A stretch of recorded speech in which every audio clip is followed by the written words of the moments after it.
সবাইকে স্বাগতম অল স্পোর্টসে। আমি বিনয় তন্তুবায়। আজকের ফুটবল দুনিয়ার বড় খবর, পিএসজি ছেড়ে যাচ্ছেন ইতালির তারকা গোলরক্ষক জিয়ানলুইজি দোন্নারুম্মা।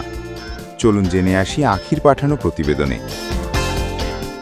বুধবার টটেনহ্যামের বিপক্ষে উয়েফা সুপার কাপের স্কোয়াডে জায়গা না পাওয়ার পর ইনস্টাগ্রামে আবেগঘন বার্তায় বিদায়ের ঘোষণা দেন তিনি। দোন্নারুম্মার ভাষায়, প্রথম দিন থেকেই পিএসজির সাফল্যের জন্য মাঠে ও মাঠের বাইরে নিজের সেরাটা দিয়েছেন, কিন্তু হঠাৎ করেই তাঁকে জানানো হয়েছে তিনি আর দলের অংশ নন।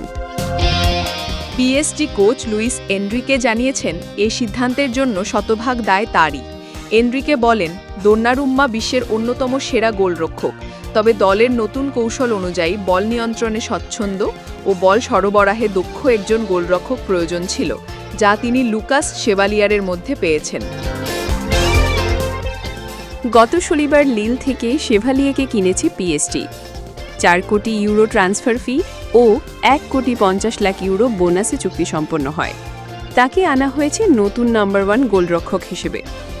এদিকে চেলসি, ম্যানচেস্টার ইউনাইটেড ও ইন্টার মিলান, এই 3 ক্লাব ইতিমধ্যে দোন্নারুম্মার এজেন্টের সঙ্গে যোগাযোগ করেছে বলে জানা গেছে।